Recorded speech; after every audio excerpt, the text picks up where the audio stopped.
اللہ الرحمن الرحیم اللہم صلی علی سیدنا مولانا محمد وعلی آل سیدنا مولانا محمد بارک سلم بعدد کل ذرۃ مئات الف مرہ۔ السلام علیکم ورحمۃ اللہ وبرکاتہ۔ آج ایک نہایتی ایمان افروز واقعہ آپ سب کے گوش گزار کرنے کی سعادت حاصل کر رہا ہوں، جس میں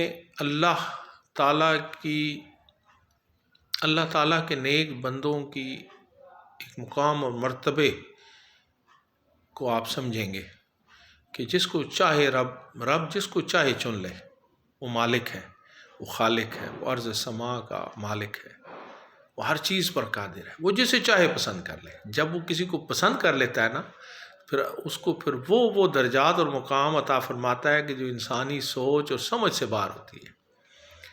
ایک اللہ کے بہت بڑے بزرگ ولی گزرے ہیں، حضرت بشر حافی رحمۃ اللہ علیہ۔ یہ اللہ کے مقرب بندوں میں شامل ہونے سے پہلے ایک راہ سے بھٹکے ہوئے انسان تھے، شراب کے عادی تھے، ہر وقت نشے میں رہنے کی عادت تھی، بے پناہ شراب نوشی کیا کرتے تھے۔ ایک مرتبہ یہ شراب کے نشے میں دھوت شراب خانے کی طرف جا رہے ہوتے ہیں، انہیں راہ میں ایک کاغذ کا ٹکڑا پڑا ہوا ملتا ہے۔ نشے کی حالت میں بھی اللہ نے ان کو وہ توفیق عطا کی کہ ان کو سمجھ تھی کہ یہ اللہ کا اسم ہے، اس کی تعظیم کرنا لازم ہے۔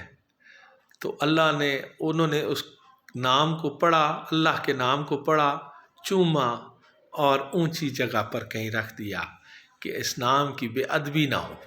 سبحان اللہ۔ یہ ادا ان کی اللہ کو اس قدر پسند آ گئی کہ اللہ نے انہیں اپنے مقرب بندوں میں شامل کر لیا، اور اپنے یہ رکھا انہوں نے، اور شراب خانے میں داخل ہو گئے۔ اللہ نے اپنے ایک ولی کو، اللہ کے ولی کو، اپنے ولی کو حکم دیا کہ جاؤ بشر حافی کو مبارکباد دے دو۔ الہام ہوا ان کو کہ اللہ نے اسے پسند کر لیا۔ تو وہ چلے گئے شراب خانے میں، دروازہ کھٹکایا، ان کو بلوایا، تو بشر حافی نشے میں دھوت ننگے پاؤں تھے، اسی حالت میں باہر آ گئے۔ تو انہوں نے کہا تمہیں مبارک ہو، اللہ نے تمہیں اپنے مقرب بندوں میں شامل کر لیا۔ جو ہی انہوں نے یہ سنا کہ اللہ نے مجھے اپنے مقرب بندوں میں شامل کر لیا، اس نام کی تعظیم کرنے کے صدقے، تو انہوں نے فوراً اپنے توبہ کی اور شراب نوشی کو فوری طور پہ چھوڑا۔ بشر حافی جو تھے نا، حافی کہتے ہیں ننگے پاؤں والے کو، برہنہ پا۔ دراصل یہ جب اللہ کے ولی نے جب ان کو یہ مبارکباد دی، ان کے قلب کو جب موڑا برائی سے اچھائی کی طرف، تو اس وقت برہنہ پا تھے۔ تو انہوں نے اس کے بعد ساری زندگی ننگے پاؤں ہی رہے کہ جب مجھے اللہ نے ہدایت عطا فرمائی تو میں ننگے پاؤں تھا، اب میں کبھی بھی چپل نہیں پہنوں گا۔ تو وہ برہنہ پا گھومتے تھے۔ تو اللہ نے جب ان کو پھر ان کا یہ مقام ایک وقت ہوا کہ یہ مقام ہوا کہ جس راستے سے وہ گزرتے تھے، جانور بھی اگر اس راستے سے گزر رہے ہوتے تو اس راستے پہ گندگی نہیں کرتے تھے جانور۔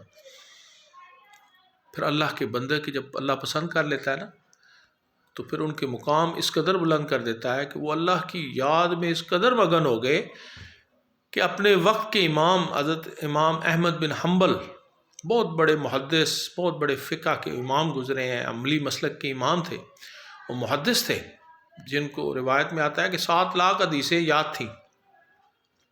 مسند احمد بن حنبل بھی ان کی حدیث کی ایک بہت بڑی کتاب ہے، 30-40 ہزار حدیثیں ہیں اس میں۔